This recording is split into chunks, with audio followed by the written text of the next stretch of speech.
We're starting. All right. Hello, everybody. Welcome to our Ignite the Fire Kinney podcast for our Come Follow Me platform for this year, 2026. As you guys know, we're studying the Old Testament, which has been pretty extraordinary. I'm super excited about our special guest, and they came out. Man, they are my heroes. Thank you all so much for making it today. We had kind of a mix up on our special guests, and they'll be talking to us another time. But super excited about having Tofi and her daughter and son-in-law on with us today. And so before we get started, I'd love to give you guys some time to just introduce yourselves, kind of talk about how you're connected in the line, the Kinney line, and also just share a little bit about what might be happening in your lives right now. So I'll start with you, Tofi, and then you can, of course, introduce your beautiful daughter and son-in-law. Sure. I'll let them introduce themselves, Losa. Okay, So, but my name is Tofi Fonua. I am Senduli and Mwala's eldest child. So I'm the oldest of their 8 children. I'm married to Kala Fonua, and he happens to actually be the youngest of 9 children. So that's an interesting dynamic there. But currently, we're empty nesters. As many of you guys know, our daughter married last year in June. And so right now, not a whole lot going. My husband and I are continuing to work, and he is still the Elders Quorum president. And interestingly enough, I am the Sunday school Sunday school teacher for the English speaking class in our ward.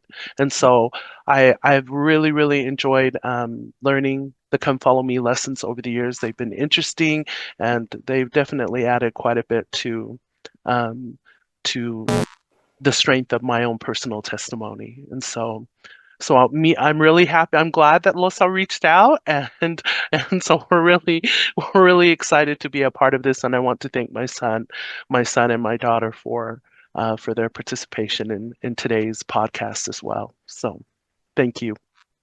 Thank you. Go ahead, Valeti and Sal. Hello, family. My name is Valeti Tafisi. I am the only child of Kawa and Tofi Fonua, granddaughter of Sentuli and Moala. I am married to this handsome man right here. Have been for 6 months now. So, married life is going great. Exciting news is we are welcoming our daughter in May. So we're super excited for that. And my husband is also going to school right now at BYU. So go Cougars! Do you have anything to add? Yeah, no, just super excited. Tofi texted us earlier today and was like, "Hey, you guys want to go on a podcast? A Come Follow Me podcast?" And I told my wife, I was like, "Oh yeah, of course, yeah, let's do that." I was thinking of this Come Follow Me little just study session where I can just kind of sit in the background and listen to other people study, and so she explained it to me. You are the guest speaker, brother. So be Yeah. And so she's over here like, "Dude, do you even know what you said yes to?" And I was like, "It's too late now. We're in it, so I guess we're gonna join." There you go. Jump into the fire, brother. Jump into the fire. Well, thank you all again. Thank you so much. Honestly, truly, last minute this afternoon, I'm calling my sister, going, "Tofi, please, could you do this?" And she's like, "Yeah, let me get a hold of my daughter and son." And so thank you all for doing what the Lord always asks us to do, which is to say yes, right? And to choose him. So thank you for choosing him tonight. So we're going to just go ahead and jump right into our readings for this week. We are currently in what we're going to be reading is Genesis chapter 12 through 17, and then Abraham 1 and 2. But prior to that, there was a little explanation related to the covenant and how important covenants were, especially in the Old Testament. So I'm going to read this first couple of paragraphs, and then we'll kind of talk a little bit about what does covenants mean to all of us. It says, throughout the Old Testament, you will frequently read the word covenant. Today, we usually think of covenants as sacred promises with God, but in the ancient world, covenants were also an important part of people's interactions with each other. For their safety and survival, people needed to be able to trust each other, and covenants were a way to secure that trust. So when God spoke to Enoch, Noah, Moses, and others about covenants, he was inviting them to enter into a relationship of trust with him. We call this covenant the new and everlasting covenant, or the Abrahamic covenant, a reference to the covenant God made with Abraham and Sarah, and then renewed with their descendants Isaac and Jacob. And the Old Testament reflect understanding what comes with that covenant.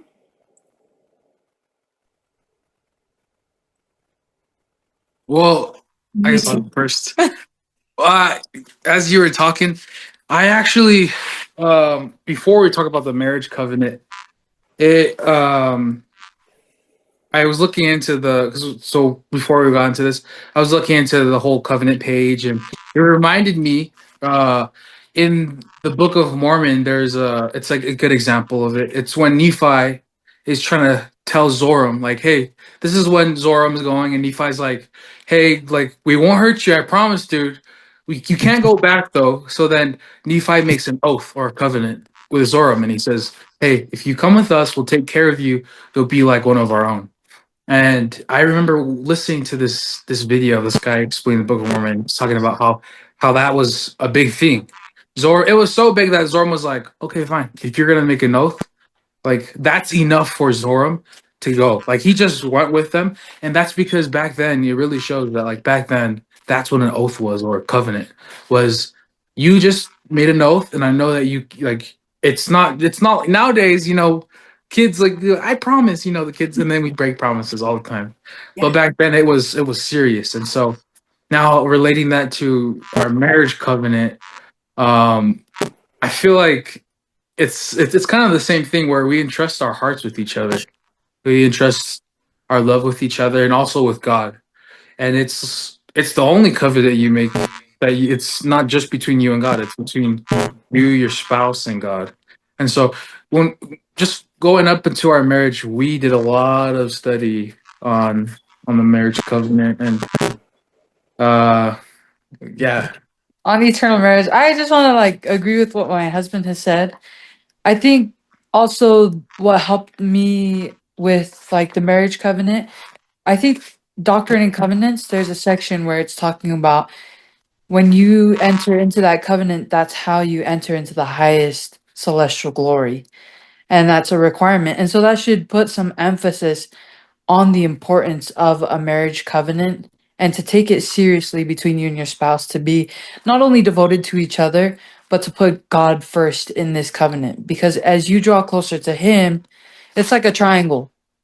As you draw closer to Him, you both start drawing closer to that heavenly love. And I've been really blessed to have a husband that loves studying Come Follow Me and also just various things. And so seeing the covenants that we have made, especially in the temple as well, with the sealing and everything, and hearing the words of the sealing ceremony, it just makes you want to take that covenant even more seriously than you already have before. Love that. Thank you.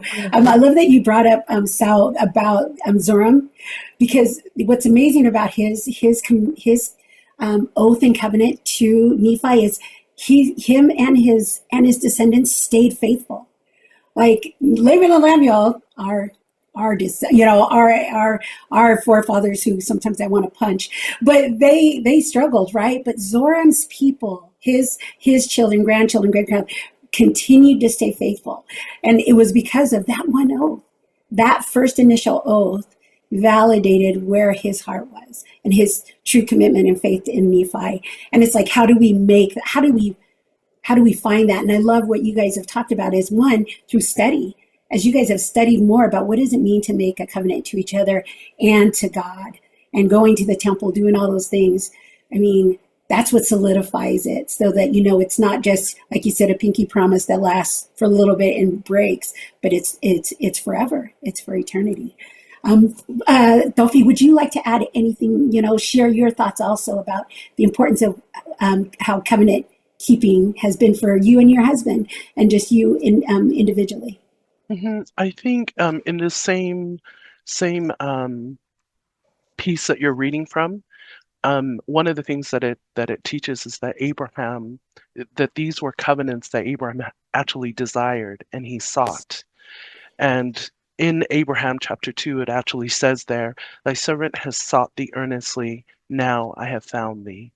And so it's interesting that, that there were all of these hopes and these desires that Abraham had initially, and then as a result of those desires, and I'm sure his own personal righteousness, those covenants were made. And today we refer to those covenants as the Abrahamic covenant. But I think as we think of it in terms of ourselves, um, we think of the covenants we made at baptism, the covenants that we made in the temple, and then definitely, as Sao and Valeti mentioned, the covenants that we make when we're married. And so those covenants have become much more meaningful, especially since now, my husband and I are empty nesters. It just kind of feels now the focus all those years ago, the focus was primarily on our daughter. It was all things Valeti. And now that has kind of shifted. And now my husband and I are looking to one another. I mean, obviously our daughter has started her own new path here in her own adventure with her husband. And so it is with me and my husband. And so, you know, I it's interesting. I've kind of reflected over the past couple of years as I've been dealing with some physical health issues. And through that whole journey, uh, when I was in the hospital, I would declare my independence. Hey, I speak English. You guys can go home now, and those types of things. I don't need you guys to stay overnight. But I mean, I don't know. The covenants have become those. They those covenants have become they've taken on a life of their own, if that makes any sense. And so our love has flourished. That covenant has become much more binding over the years. And I'm sure, I don't know if my daughter sees it, but she is definitely a part of a reason or a part of the reason as to why we keep those covenants. I know that sounds weird. Does that sound weird, or I don't No, know? no, not at all. I would say I love that you talked about how it was that Abraham, it occurred because he had a desire and he sought those promises from God and God answered them, right? And Right, when we look in the history of the church, we see that all the time. Joseph Smith sought God for an answer, right? right, Lehi sought God for an answer and received, the vision of the tree of life. I mean, I think the reality is God has all these blessings for us, right?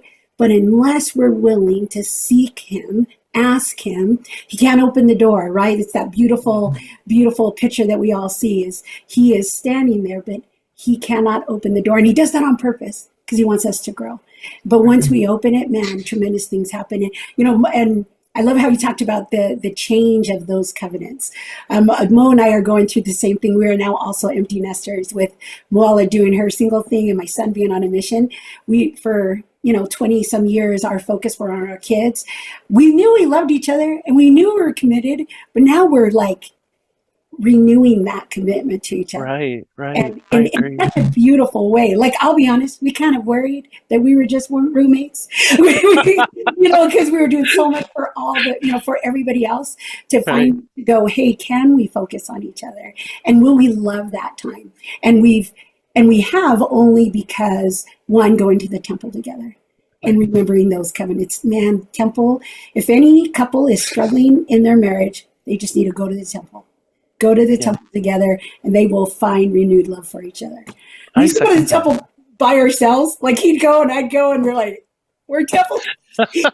And legit, it's so sad. We now go together, and it is it's a whole different ball game that way. Thank you Absolutely. guys so much. I'm super excited for us to now go ahead and dive into the actual verses, chapters that we're going to talk about. And so, again, the chapters are Genesis 12 through 17 and Abraham 1 and 2. And the first section says, God will bless me for my faith and righteous desires. And it talks about that Abraham, it's so funny. We all talk about him being the great father of this covenant, yet he actually came from not a good family life. His dad tried to kill him, right? And yet he still had a desire to have an eternal family. I mean, his ask was for his family, right? And so we kind of learn about why he wanted these blessings, like what was his true desire in his heart. And so, if it's okay, I'd like us to read a little bit of that. If we could go to Abraham chapter 1, verses 1 through 19. We won't read all of it, but there's some verses in there that, Valeti, if you don't mind reading for us. So again, we're in Abraham chapter 1. Could you read verse 2? And then I felt bad. So it's 2, then 5, and then I'll tell you which ones. It's like 12, and then 15 and 16. So, Okay. yeah. 2, 5, 12, 15, 16. Yeah, perfect. Okay. And finding there was greater happiness and peace and rest for me, I sought for the blessings of the fathers, and the right whereunto I should be ordained to administer the same, having been myself a follower of righteousness, desiring also to be one who possessed great knowledge, and to be a greater follower of righteousness, and to possess a greater knowledge, and to be a father of many nations, a prince of peace, and desiring to receive instructions, and to keep the commandments of God, I became a rightful heir, a high priest holding the right belonging to the fathers. Valeti, I'm going to actually stop you right there. I forgot how much, man, there's good stuff in that verse. What were his desires? Why, what was he already doing in order to kind of qualify to become, because he wants to be a righteous follower, right? So what were the things he was doing to kind of qualify himself to be a righteous follower? I think one of the things that I like that he listed was he wanted to possess a greater knowledge. I think that in today's society, a lot of us are more focused on like the secular things of the world, when all of the happiness and the greater knowledge will lie in the gospel and in understanding all the many aspects that come with the gospel so that we can live a more happy life, if that makes sense. Yeah, So that's what I would like to seek for myself. I see myself in that is that I want to know more things so that it strengthens my faith in my relationship with God. yeah. And Sal, I know that you're going to school right now. Have you found, and even though it's a church organization, right? I went to BYU, Provo, loved the place. It was awesome. But even amidst there, we want to dig deep, right? And have you ever found that it's been tough, even with their members, to stay within the source of truth that is, or has it been good? Have people been good about, recognizing where that source of truth is? Well, I think I will say that going to BYU, it's nice because you're surrounded, and I think it just depends on who you're hanging out with, what you're doing, and it doesn't necessarily say you're a bad person if you're running into those things. But I'm just saying, for me personally, I felt I was always around really really good people who are doing good things. But I think there's also another aspect of it where it's a college, and so you're basically just in this melting pot of ideas, and that's all you're supposed to do is you're supposed to learn from ideas that come from all over the world. And so I don't know, it's been nice though. The prophet just spoke over at the devotional, and that Yeah, was really cool. And it's just nice to have this constant like redirecting, or I don't know if that answers your question, but personally I feel like it's been good so far, yeah. and I've been there. This will be my fourth semester. No, I love that. I love that you go directly to what, I mean, that, like you said, it's a melting pot of ideas, right? But what was the true source, and being able to hear from the prophet, right? And lining yourself is like, I'm going to hear all these ideas, which are, a lot of them are positive and good, but what really validates that it's real and true, and that's when you hear from the prophet, right? And I love that that was the first place he decided to do his first public kind of devotional was at BYU, and it was open apparently to all of the, like it was live for you guys, but then they had it satellite for all of the BYU campuses, and I think they even made it so Pathways students could also participate, and it was like, and he really, do you guys remember? I swear he talked about four. Did he talk about four things? Four things, yeah. I remember what those four. My favorite was the last one. Is the only one I remember. Isn't that Is it terrible? patience? Yes. Yeah. Patience. Yeah. But I think it was like yeah. it's like patience. I think faith, humility, and also getting help from or support from others. I Yeah. think. What are your thoughts about he could have taught so much, right? He could have said Right. anything to you, Right. to you guys, to you as, to the youth and young adults of the church. Why do you think he focused on those four things? Because that's what we lack a lot of. I mean, I'm speaking for Well me said. personally, Well, but tell me, Yeah. share a little more about that. Why do you say that? Why do you think that is? Because we do lack. In what ways do we lack those things? well, for me, just personally, like in my own life, I see a lot of individuals that pick and choose what commandments they want to live, or they pick and choose what feels best for them rather than following the commandments and the rules that God has set. And they always want to say something to contradict like church leaders. I'm not saying that this is everyone, but in my generation, there's podcasts built upon this. There's, I think President Oaks even talks about that people are starting to lead towards these podcasts that are teaching them these truths when they Right. should be searching for it themselves. And so Yes. I think that that's where I struggle with patience and peace, because I'm like, you're not all there.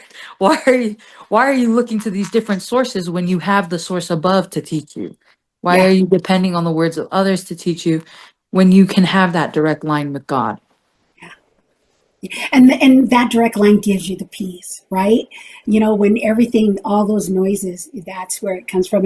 And so well said. I mean, I look and I feel bad because I feel, and maybe Tofi, I feel judgy. I feel judgy when it comes to our rising generation. For as much as I know they're extraordinary, they drive me insane because they just want to say why to everything. They can't just, can you just listen and do and believe and trust? They just, like you said, they just have to, I don't know. I love my children. They are amazing. But I mean, I love that his focus was, have patience, find peace, have faith, and depend on positive things that will bring you back to him, right? Dorothy, you want to share anything or add anything to that Yeah, I related to the think prophet? from that same devotional, the prophet, one of the characteristics in fact, he refers to it as a virtuous characteristic, is he specifically elaborates on humility and how when an individual possesses this characteristic, they become teachable. And so I think in terms of the course of study, as we're learning about Abraham, Yeah. and his desire, a follower of righteousness. He refers to himself as being a prince of peace, Yes. um, and his desire to want to receive instruction, which which was an ongoing process during the course of his life and his ministry. And so, I do feel that that is a very it's a crucial element in the path or gosh, in our experience here in mortality, because I kind of feel we're all uh, striving for the same end goal. Each of us, some of us are here and some of us are there, and some of us we're kind of at different places in our lives. I mean, I'm definitely not in the same place I was 30 years ago. And so there's a little bit more wisdom there. I also feel I'm a little bit more humble. I'm much more teachable now than I was 30 years ago. So Yes. so I love I love Abraham's example of this, Yeah. of his humility and his desire to keep the commandments of the Lord. So Could yeah. Yes. I, sorry, Losa, could I add on to what my mom just said? Yes, please. I think one of the ways that my parents really taught me humility growing up was using the scriptures. And there was this phrase that my parents would always tell to me or say to me when I would like start getting defensive rather than just listening to like the feedback they were giving me, is they would say, the wicked take the truth to be hard. And and now Losa, like I can definitely say that that has helped me in a lot of my relationships. Like when people are giving me like critiques on how I make them feel as a person, or how I communicate things, how they would like to be treated and everything.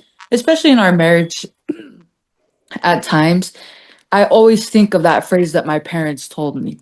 The wicked take the truth to be hard. But like, and also there was another one where they said that there's no one harder to teach than a learned man.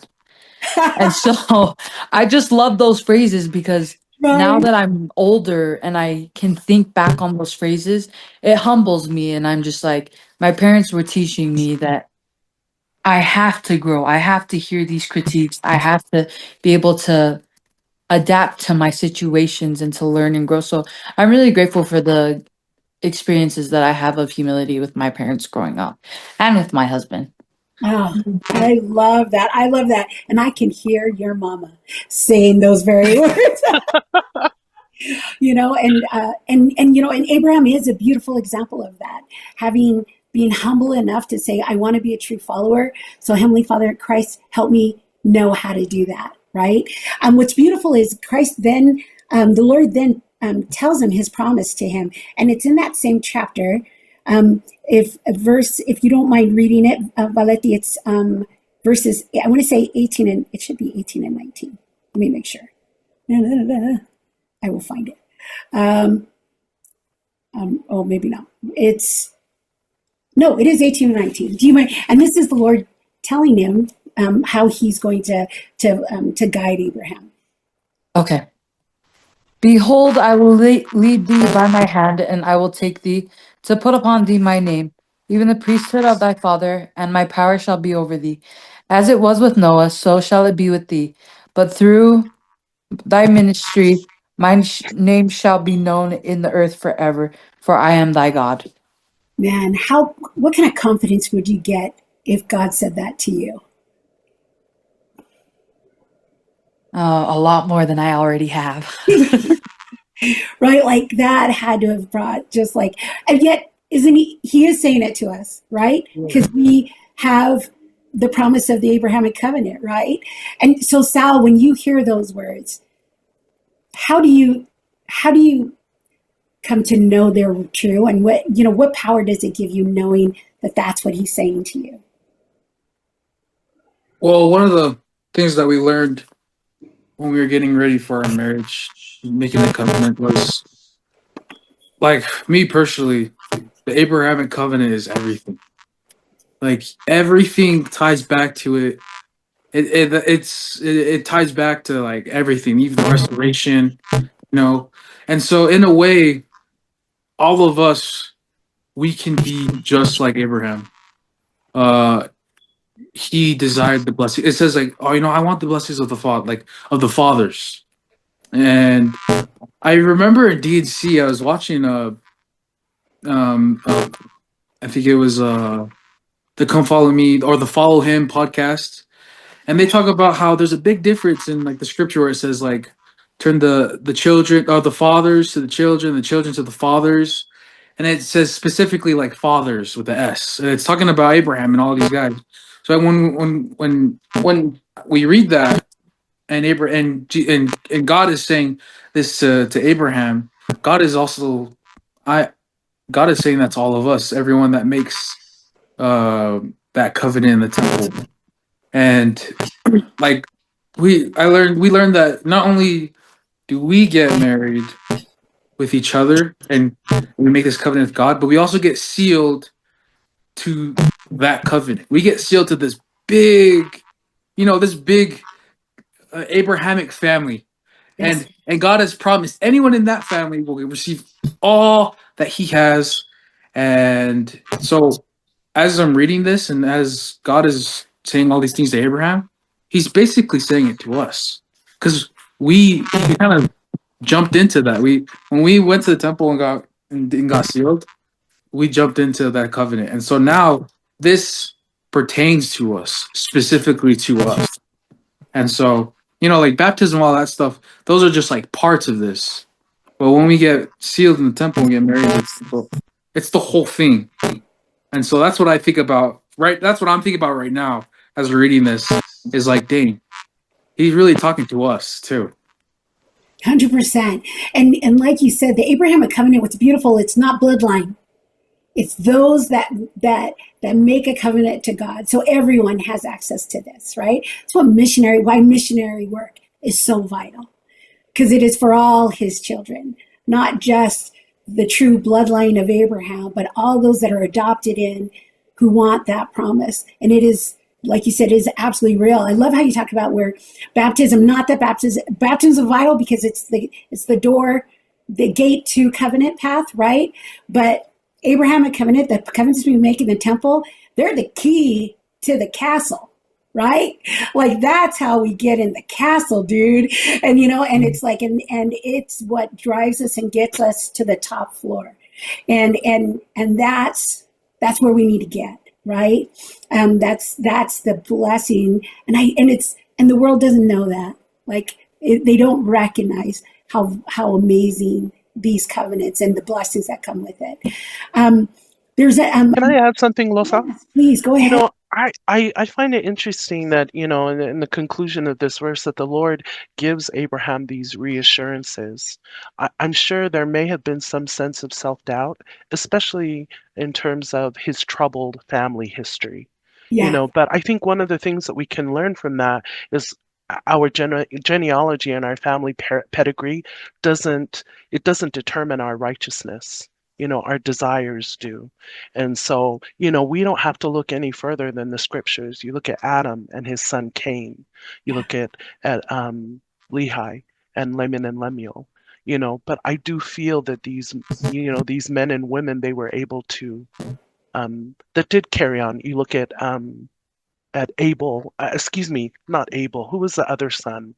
Adam's other son. Do you guys Canaan. remember? Oh, you mean Canaan? Yeah, Is it Canaan. Seth? I think Like younger, like yeah, yes, younger. Yeah, and then you kind of look at with there was Nephi.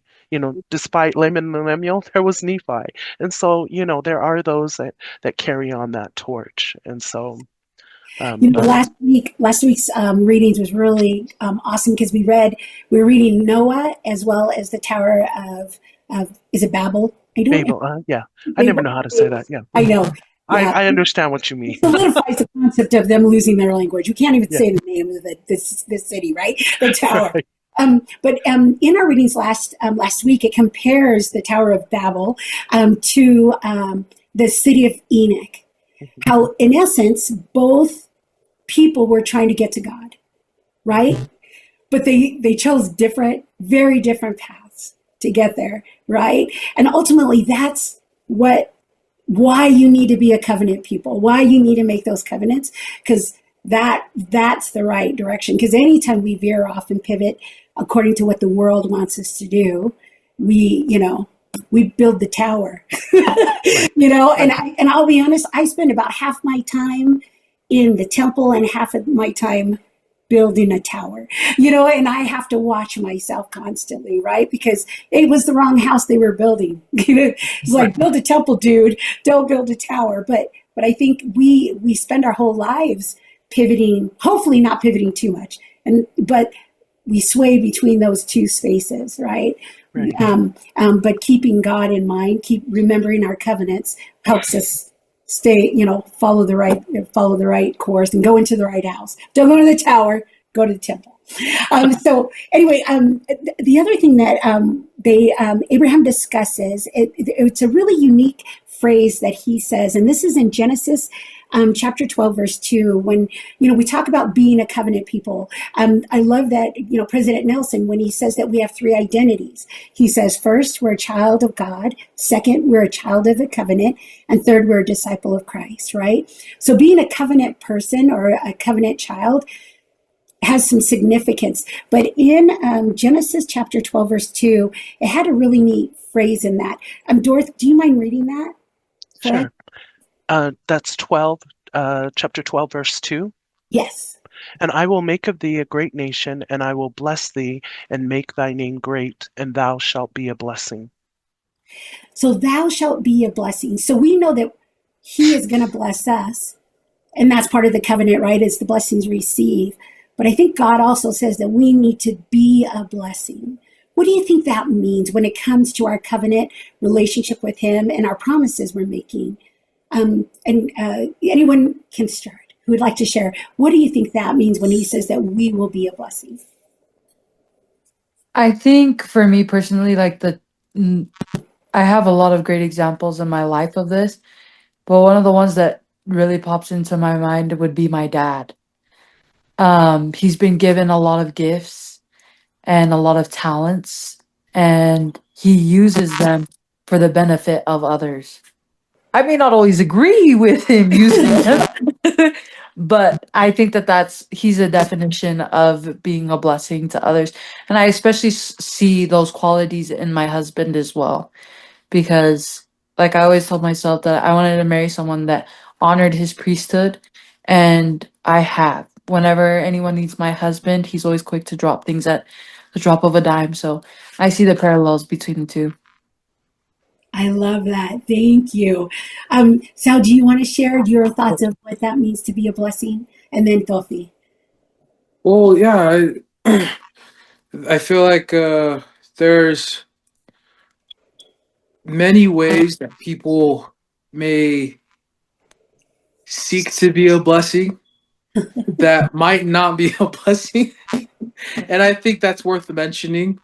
Yeah, Uh, Reading like with these scriptures, it reminds me a lot of the Sermon on the Mount and what Christ said about being a light. Do you hide your light? But recently, I was talking to my wife about someone, and she was trying to help someone out, and I told her something that I learned on my mission, and that was the idea of be a blessing, not a burden. You got to ask yourself: are you being a blessing, or are you being a burden? Um, I feel like sometimes we try to be blessings, and we end up just being burdens. You yeah, know, not out of choice, but we just don't know any better. We got to learn how to be a better blessing. And the best way to be a blessing is I told her, is just to think about what Christ would do. yeah, Christ went about and did good, and he was a blessing to the people he did. But I feel like it's a good rule of thumb. If you ask yourself, what would Jesus Christ do in this scenario, in this moment? We're not perfect. We won't know exactly what he would do, but thinking in that way can help us be a better blessing. And that's important because nowadays there's a bunch of people, and there's a bunch of ideas going around, and a bunch of opposition, and people are fighting over things. And there's people right on both sides a lot of the times, and it's just this idea of if everybody, even if people don't agree, but if everyone didn't agree, but they all thought about how to be more like Christ in their scenario, I think it'd be a lot better. And so being a blessing is just being like Christ. yeah. I love that, because I think you're right, especially with a lot of the division happening is we talk about standing for truth, right? But it's like, I love that the last thing that President Nelson taught us was to be a peacemaker, right? That there's got to be a way that we could stand for truth, but are we showing forth love first? Are we doing what Christ would do? And Christ always loved first, didn't he? Like he was amazing. He was patient and grace, and everything he did that did not, and nothing he did ever divided. It always encircled people, right? And so I love that. Is like, what would God do? What would Christ want me to do? And it is, is it a space of love? Thank you, Dora. What would you like to add? Yeah, in this self same lesson, it shares a talk given by Elder Holland back in 2020, the General Conference talk in 2020, and one of the things that he shares is that in order for us to look ahead, we also need to look back. And I think Abraham was one of those, was an individual that is the epitome of this very thing. I mean, despite the way his circumstances, like you mentioned earlier, his dad tried to kill him and whatnot. But one of the things about Abraham that I absolutely love is his love and his loyalty and his unselfishness to family. And we see that because even as the Lord instructs him to leave the land where he was, he takes his dad with him. He takes his dad and he takes Lot with him. And then Yeah, what eventually happens is they move to this land and then he's instructed again to leave. Well, Terah doesn't want to leave. He remains. And despite that, I mean, we see what happens in terms of the conflict between his herdsmen and Lot's herdsmen. And then he gives Lot the opportunity to choose. And of course, Lot looks out and sees, this beautiful plain on one side, and of course he selects that. And then eventually what happens is Lot is captured. And Abraham instantly, he learns of Lot's capture, and he immediately, organizes his household, and he is able to free Lot, and the return of his goods. And so we kind of see how he is in terms of his relationship in his own circle, and in the relationship with his wife, and with Hagar. And so I just kind of feel like, that not only was he a blessing to others, but I think even for Abraham himself, I think he wanted to ensure that he was a blessing himself to God. And Mm, so, and we see that, by the scriptural account and what happens to him. And yeah. so, because, if my herdsman was fighting with, Selah's herdsmen, I'd probably be right in there with the herdsman. So, Yeah.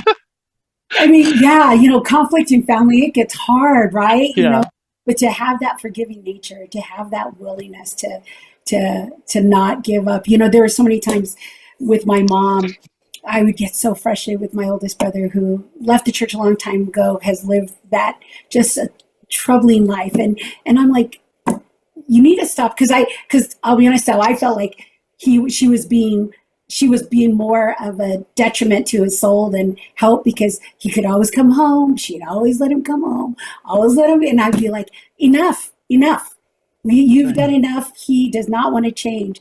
And my mom she's like, this is my only time to save my son. right, After I'm gone, then yeah, but this is my time to save him. And I was like, okay. And it's so funny. We bought my parents' home, and now we live here. And I have his son living with us right now, and another oh, nephew living with us. And not only, but a big part is I hear my mom's voice. And she's like, you let them in. You let them in. You know, right, they know the rules. I have to tell them every day, all this stuff, no drinking, no smoking, no drugs, all the things you cannot do in my space, in this house. But you will always have a place to sleep, a place to have something to eat, all those things, right? right, And because it's thinking celestial, it's, if I can't make a space for them here, how in the world are they going to have a space after this life? Right. right, right. So we do what we have to, or do what we can. I'm Um, happy to hear that, Lissa. oh yeah, and he's doing good. He's coming. Our rule in our house is if you live with me, you go to church. You go to church. Now it's so he comes to Sacrament. I'm so proud of him. That's um, amazing. yeah, it's good. It's good. It's great. So one of the things that we learn a lot, we also get to learn about in Genesis is about Melchizedek. Um, and in the original, in the Bible, it's only a couple verses that they talk about Melchizedek, but we actually get more about him in the Joseph Smith translation. And it's in Genesis, in the Joseph Smith translation, Genesis chapter 14, 26 and 27, and then 33 through 38. And so, do you mind reading those scriptures and just sharing, coming to understand how Melchizedek is? How does that affect your thoughts on holding the Melchizedek priesthood as you come to know who this man was? So do you mind reading that? Again, it was Joseph Smith translation, Genesis chapter 14, verse 26 and 27, and then 33 through 38. Genesis chapter 4. Wait, what was it? Chapter 14, 14. yeah, Genesis chapter 14, verses 26 and 27. and 27. Yeah, and Okay. then you'll read 33 through 38. Okay. So 26, 27. Now Melchizedek was a man of faith who wrought righteousness, and when a child he feared God and stopped the mouth of lions and quenched the violence of fire. And thus, having been approved of God, he was ordained an high priest after the order of the covenant which God made with Enoch. And then 36. 33. Oh, 33. 33 to 36. Yeah, that should be good. And now Melchizedek was a priest of this order. Therefore, he obtained peace in Salem and was called the Prince of Peace. And his people wrought righteousness and obtained heaven and sought for the city of Enoch, which God had before taken, separating it from the earth, having reserved it unto the latter days or the end of the world. And hath said and sworn with the oath that the heavens and the earth should come together, and the sons of God should be tried so as by fire. And this Melchizedek, having thus established righteousness, was called the King of Heaven by his people, or in other words, the King of Peace. Yeah. So the description of him is first, they first call him what he's the high priest ordained. He stopped mouths of lions, quenched the violence of fire. The people that he served called him, what was it? King of Peace. And what was the other one? King of Heaven? Yeah, dude. What kind of guy is Man, he? what a guy. Yeah. I mean, Well, don't you guys find it interesting that in the, as we come on, that Abraham, he uses some of those same titles, right, in like in order, reference to himself. Yeah, so yeah. I think there is a direct relationship there between Melchizedek and and Abraham, and Oh, we 100%. somehow see his influence on him because in Doctrine and Covenants we learn, of course, there's the question, where did Abraham obtain his priesthood, or how was he ordained to the Yeah, office? And so yeah, we learn in Abraham, in Doctrine and Covenants, that he received the priesthood from Melchizedek. So I have to assume that, and I think it's a wonderful thing that it's likely, even though we don't have an actual record, that, and this is Tofi's doctrine, by the way, that it's likely, or I love to imagine those things, that Melchizedek mentored Abraham, and so that there was some sort of, some teaching took place, and he is part of the reason why Abraham is why he is so devoted. Not, because we think of the two great commandments. Not only is Abraham devoted to God, he is also devoted, to the people, to his neighbors. We see that in his relationship with others, and so. But I kind of imagined. I thought, wow, I wonder, just how much Melchizedek mentored Abraham. yeah. Um, Well, and we know that in the Old Testament, these guys lived forever. Oh my God, right. like 800 years. 1,000 years was nothing, Yeah. right? And Enoch is actually the great grandfather to Noah. Right. Noah is his great grandson, right? And so he sees the vision and he's like, do not destroy my son, do not destroy my line. And then God makes a promise to him that his line will never be taken off from the earth, right? And that's the same line that Abraham comes from, you know, and and that priesthood line continues, and that's where Melchizedek learns from these people in the city of Enoch. He just didn't go with them, right? He stayed, him and Enoch's son stayed. But you just think, man, these people were walking around together. What an amazing time to learn from one another and to study. And I 100% agree. Melchizedek, I'm sure, was such a great influence on Abraham. And what an honor that God calls, the greater priesthood after Melchizedek. So as you hold that priesthood, the Melchizedek priesthood, and understanding that it is that higher priesthood, what piece or what does it help you kind of do in your own life, like whether it's daily or your relationships with your wife or with others, knowing that you hold that priesthood? For me, it's kind of a standard of. It's kind of like that it's a standard of how I should live and how I should use my priesthood. Um, the biggest thing is service. You know, uh, whenever you read about the priesthood, we're taught that the priesthood can't be used for ourselves, Yeah. and that the power that comes from the priesthood is only made manifest when you're looking outwards and you're serving, you're doing your calling. For me, as of recently, it's been in my own home, trying to me and my wife trying to get both of us And I've seen it go both ways. Actually, is this power of where we're helping each other, trying to read the scriptures, trying to say our prayers. But I've also seen it in my calling as I'm a youth advisor for the priests, and there are some times where I'm like, there's no way I could do this, or like, there's no way I could be able to do this thing or plan this activity, or today I subbed for a class that they told me about like 20 minutes before the class started. They're like, hey, the guy's not here, you need this class. But I've seen miracles, and like that is not of me, and that's that priesthood that's been given to me. As you can't really explain it, but it's the power of God. It's this power that fills holes, is how I would explain it. Is we're full of holes, we're full of weaknesses, and if there's anything that fills it, that to me is the evidence of the power of the priesthood. It's like, but the key is you have to realize you have those holes and not take credit for the Right. power of God working in your life. And so I think that's the key. I feel like everyone could, in these priests, like in families and church, anyone could find the power of priesthood in their life if they're humble enough, like Duffy said, with the humility to realize their holes, to realize that you're not that guy, pal. It's not all you. So Right. yeah. No, I love that because, and like you said, it's access to the priesthood. The power of the priesthood is for all of us, right?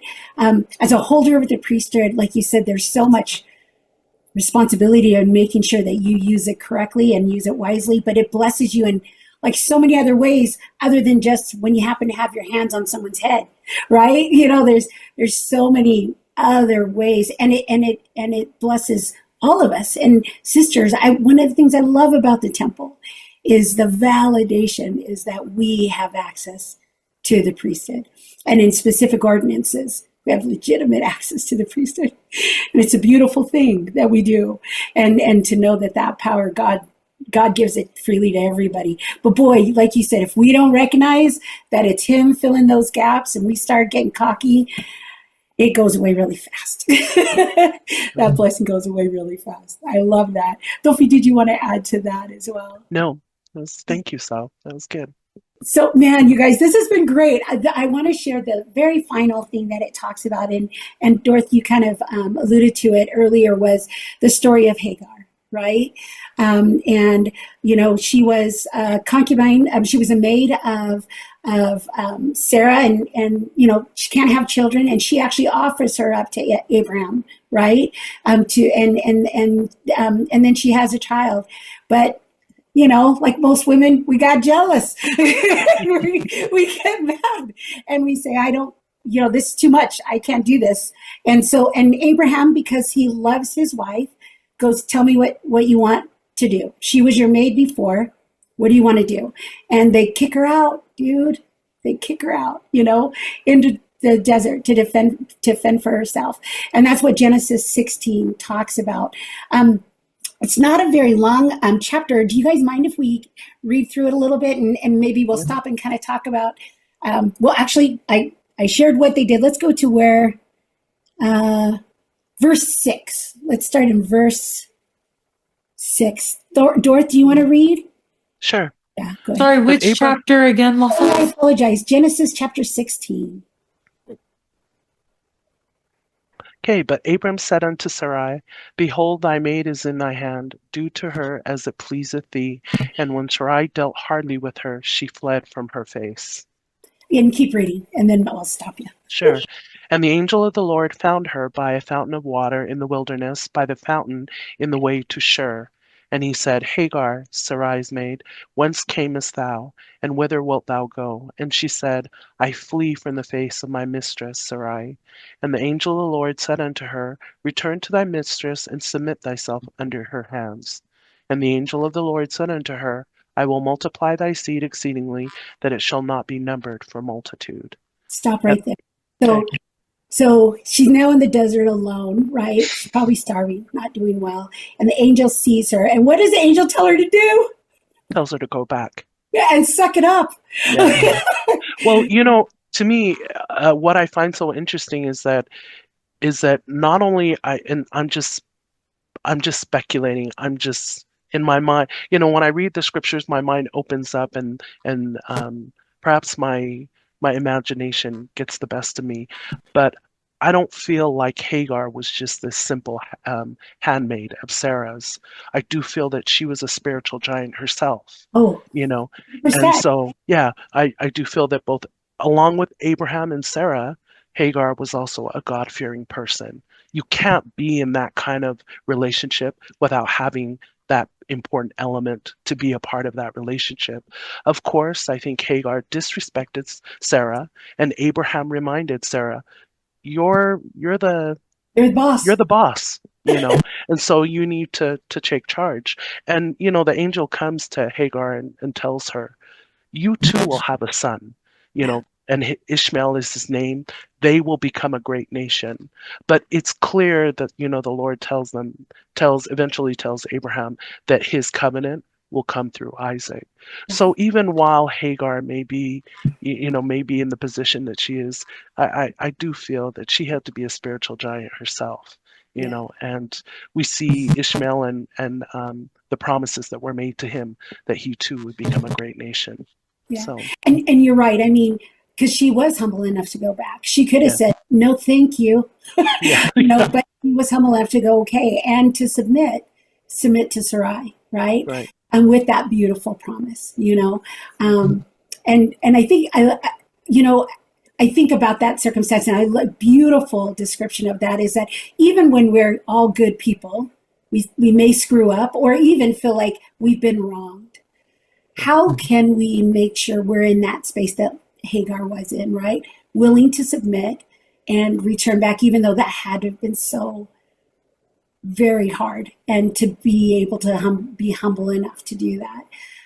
Have you ever been in that situation where you had to, suck it up and, swallow your pride a little bit in order to get back aligned with the Lord? Every day. Yeah. That's a constant feeling. Well, and I have to say that answer is beautiful because not everybody, if you truly were being ornery, you wouldn't even be able to recognize that, right?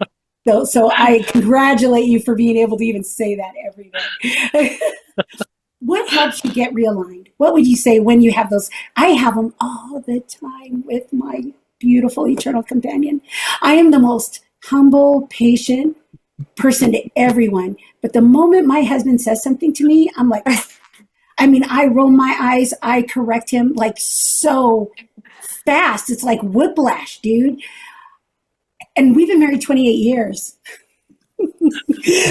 So as a new newlywed, recognizing, because I love that you said that, what are things that you've done to learn how to curb that?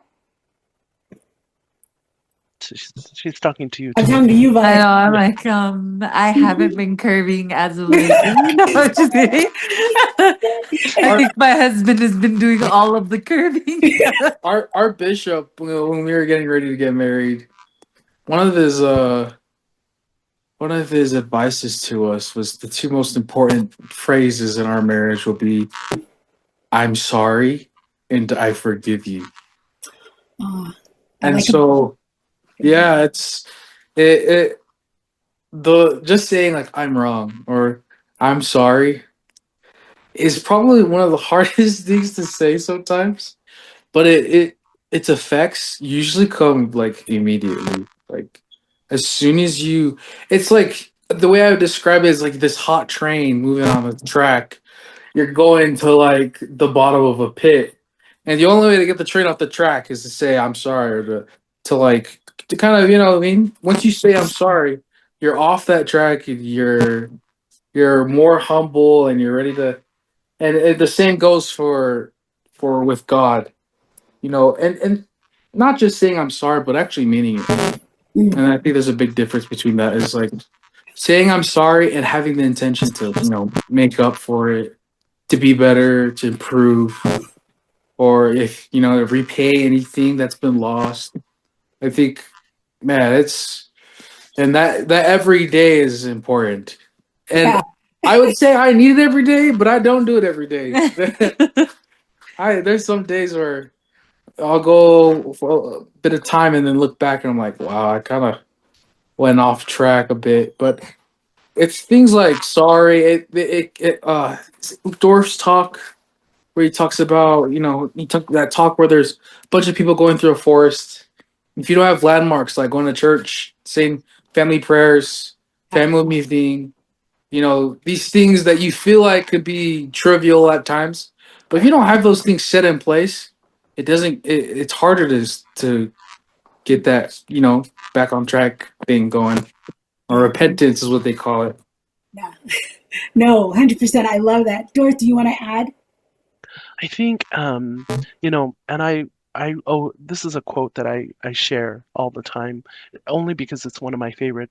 Elder Boyd K. Packer taught that true doctrine understood changes behavior. And so one of the things that I usually do is like, you're always a little bit different before you go in the temple, and then you almost feel completely different once you come out. There's something that has changed. It's also when I go to church and partake of the sacrament. My mind kind of seems to be racing in different places, and then immediately when I know that the sacrament is going to be administered, um, you know, my disposition changes, my mind comes into focus. And so I think, in our relationships and I mean, Losa, you and I mean, I've been married for close to 30 years as well. And while I don't pretend to know, the ins and outs, especially for somebody who's been married 60 plus years, um, I do feel that as I've tried to apply the things, because we've been talking about covenants, Yeah. as we talk about covenants and how they apply to you individually, it changes the way we perceive our spouses, or the way that we live in our familial relationships. There's that movie with, I don't know if any of you guys have seen it, Patch Adams, with Robin Williams. Yeah. Yeah. Well, there's a little thing in there, a little blurb in there where he's in a ward with another patient, and he puts up two fingers, and the doctor asks the patient asks him, how many fingers do you see? And he says, oh, I see two fingers. And he goes, no, you need to look at it, change your perspective. And he does. He kind of squints, and then Patch Adam tells him, oh, I see two or three fingers. And I think it's like how we are in life, kind of have to shift the way our perspective in order to get a bird's eye view of the Lord's expectations of how we are in our relationships, specifically in how we're in our relationship with like you and me, with our spouses. Because you and we must be related, Losa, because because I called my daughter last night on the phone, and I was like, Valeti, how do I do this? I mean, he and I were kind of going back and forth, but I absolutely understand what you mean about that, But as I think about it, especially as we're talking about Abraham and Sarah, how easily they were able to resolve the conflict. There was that they had to come to an agreement as to how Abraham would introduce Sarah, to the Egyptians and whatnot. And then, of course, we see how he deals with the conflict between Sarah and Hagar, and how those conflicts are dealt with. I think it's very sweet. I think it's a reminder of the kind of individuals that we have to be, especially in the covenant of marriage. So, Yeah. thank you. Sorry, Losa, can I just add in as Yeah. well? Of course. Go ahead. I think also something for me that has helped me to become like a better wife would definitely be my mission. My brother taught me before I went out on my mission. He said one of the hardest things that you're gonna deal with on your mission, besides teaching the gospel and everything, is your companionship. And he said, but before anything else, make sure you ask yourself, what can I change about myself to make the situation better? And like going into marriage and how we are now, I would say that I try to keep that mindset in how I treat my husband. Like I always want my husband to feel like he's loved and that he's appreciated, that everything that he does doesn't go unnoticed. And so I want to make sure that he feels that all the time. And like some people might be like, "Oh my gosh, you're doing too much." But I'm like, "No, I want everyone to know, and I want my husband to know especially that I'm grateful for the little things that he does." And I think my husband has also been a very great example to me of what it's like to have an understanding and communicative companion, because I think there was this one time that we had gotten into an argument about something. I can't even remember what it was, but then he did it back to me, but in a more loving and kind way. He was like, "Hey, babe, like this really bothered me.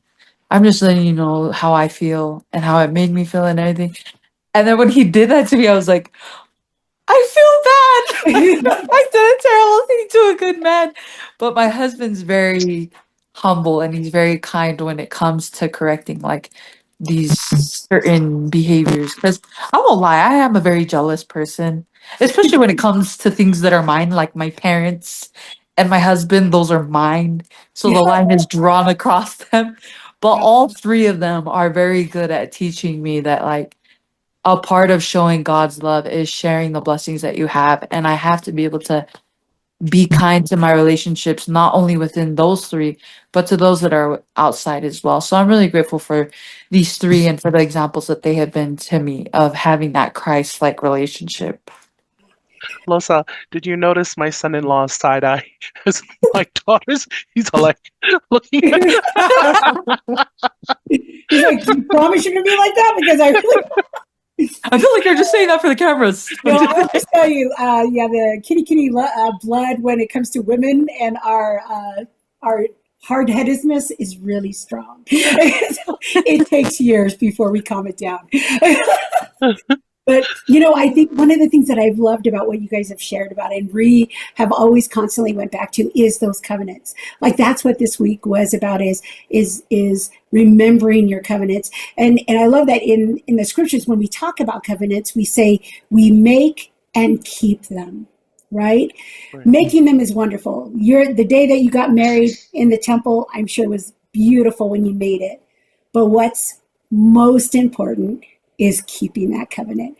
And that's what you guys do every day, right? And it's the example your husband is to you, how he loves you and puts you first. And that's why he can do it in a kind and loving way because he's keeping his covenants with you and you are keeping yours with him. And so thank you. Thank you for that example and that reminder that of all us as we recognize that we are covenant people, that we spend every single day keeping the covenants that we've made with God. I'd love to, before we end, if any of you have any last minute things that you'd like to share before we close our, this has been amazing. Thank you again so much for joining today. Tofi, if you want to go first and then we can end with Valeti and Sal. No, I don't. I think if anything, I just want to bear my testimony, especially of this year's scripts, study. The Old Testament, I think it's unique, it's interesting. Um, the articles of faith teach us that we believe in the Bible as far as it is translated correctly, and I'm just grateful for what we do have. I remember Elder Holland shared something, and I think it was in that very same general conference talk where he was talking about our desires, and he mentioned his desire, and he didn't say not no, excuse me, let me correct myself. It was actually Elder Haney of the 70. He said initially the second coming was something that scared him, that frightened him, and he said he had always hoped that he would never see it in his day, but now that he's an adult, he's a general authority. It's something that he prays for all the time, for the second coming. And then, in addition to that, Elder Holland he referred to something about our desires for additional scripture. For that to kind of add more information, more knowledge, strengthen our testimonies more about the Savior and his birth, his life and his ministry, his atonement, and his resurrection. And so those are things I think Abraham is the perfect example of those hopes. And so I have those hopes today. I hope for the second coming, and I hope for someday I might be the recipient of additional scripture. Obviously we have what we have today, and I want to learn as much as I possibly can while I still can. And so I'm getting old. The body is beginning to break down, Losa. And How old is so hey, yeah, I always wonder whether or not I'll outlive my dad. He died when he was I think 61. But yeah, I'm looking forward. I'm hoping, for the second coming, and hoping for additional revelation in respect to my own personal testimony. But I'm so grateful for this experience. Thank you so much for inviting me and my daughter and my son-in-law to be a part of this podcast. Thank you so much. thank you so much, Doris. Go ahead. I just going off of what my mom said, I love what she was talking about when it comes to desires. I think that that's something that I've definitely learned from these scriptures that we have read. I think there was a quote that says decisions determine destiny, but I think I want to change that to desires determine destiny as well, because I want to be like Abraham and have those good desires and to seek after them and to put in the work that goes with them. But I think that like I want to bear my testimony that it doesn't matter what path you may be on at this time, so long as you have that desire to build that relationship with God, He will always come through. And I can testify of that because I feel like in my own personal life, I've been working on Sundays, and I kind of feel like my relationship with God was kind of not the sturdiest at the time. So also being open and honest in your communications and prayer with God is super essential to continuing the faith.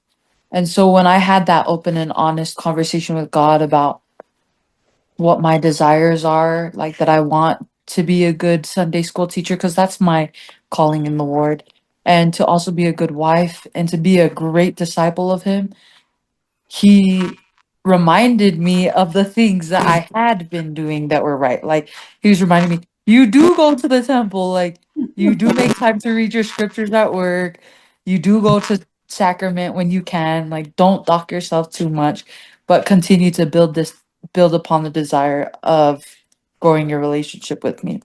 And I think also I'm really grateful for my husband and all that he does to help me with my goals, especially spiritually, and my parents. I'm really grateful because I have been born of goodly parents.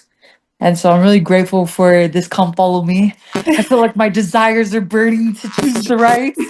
We'll see if it lasts throughout the week, but let's keep going. Amen. Amen. Thank you. Sal, any last words?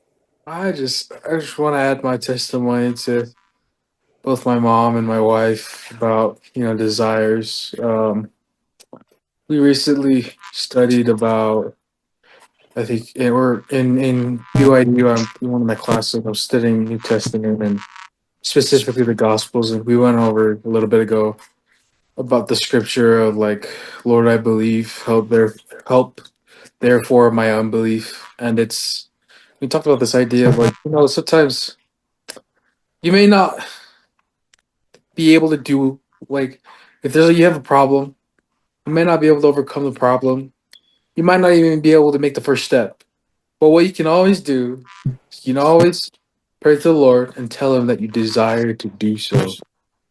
And I testify to that from personal experience where sometimes that's all you have, you know? You like you might find yourself in a spot where it's like I have no courage to do this. I have no willpower to do this. I have no patience to do this, no humility to do this, but I want to do this. And so you might pray to the Lord and say, I can't do this, but I want to. So I don't know what dots need to be connected, but I believe that you can connect them. And I don't know what those dots are, but I have faith that you can help with my weaknesses. Right? So Lord, I believe, help therefore my unbelief or my disbelief. And so yeah, just want to second that. I'm super grateful for you also to help give us this time to reflect on these things and this upcoming Come Follow Me. We're a bit ahead now, so that'll be great. Thank you. Thank you. Thank you again so much. Thank you for your testimonies, your examples. Thank you for sharing you with the rest of the family. And again, everyone, thank you. Thank you for joining us. And we'll have another episode next week. Love you guys. Love you Thanks, Losa. guys. Thank you so much. Thank Love you. you. You guys are amazing. Losa, And are you